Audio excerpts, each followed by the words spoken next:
প্রিয় শিক্ষার্থী বন্ধুরা, আসসালামু আলাইকুম। কাছে দূরে যে যেখানে বসে আজকের গুরুত্বপূর্ণ ভিডিওটি দেখছো, সবাইকে জানাচ্ছি আন্তরিক মোবারকবাদ, শুভেচ্ছা। তো আজকে আমি তোমাদের ষষ্ঠ শ্রেণীর ডিজিটাল প্রযুক্তি যে বইটি রয়েছে তারই দেখতে পাচ্ছ এখানে 62 পৃষ্ঠায় তোমাদের একটি কাজ রয়েছে। তো আজকে আমি তোমাদের সেটি সমাধান করাবো। তো এখানে দেখতে পাচ্ছ বলা হয়েছে যা রান্না হয়েছে, রান্নার উপাদান এবং রান্নার প্রবাহ চিত্র। তো চলো যাই আমরা ছকটি সমাধান করি। তো তার আগে একটা তোমাদের কথা বলে রেখে, আমরা ক্লাস 1 থেকে শুরু করে ক্লাস 10 পর্যন্ত সকল শ্রেণীর সকল সমাধানগুলো অলরেডি আপলোড দিয়ে ফেলেছি। তোমরা সেই ভিডিওগুলো সবার আগে পেতে চ্যানেলটি সাবস্ক্রাইব করে আজই আমাদের সদস্য হয়ে যাও। তো চলো যাই শুরু করা যাক। তো প্রিয় শিক্ষার্থী, দেখতে পাচ্ছ যে তোমাদের ছকটি সুন্দর করে সমাধান করে দেওয়া হয়েছে। তো প্রথমে তোমাদের ছিল যে যা রান্না করা হয়েছে, উত্তরে আমরা দেখতে পাচ্ছি যে ডিম ভাজা।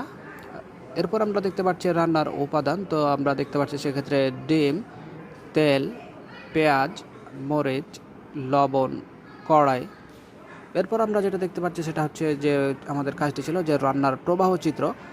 তো প্রথমে দেখতে পাচ্ছি আমরা শুরু, এরপরে চুলা জ্বালানো, এরপরে কড়াইয়ে তেল দিয়ে চুলায় বসানো, এরপরে ডিম ফাটিয়ে বাটিতে নিয়ে পেঁয়াজ, মরিচ, লবণ দিয়ে মেশানো, এরপরে গরম তেল ডিম ছেড়ে দেওয়া এবং কিছু সময় অপেক্ষা করা, এরপরে ডিম ভাজা হয়ে গেলে কড়াই থেকে নামানো।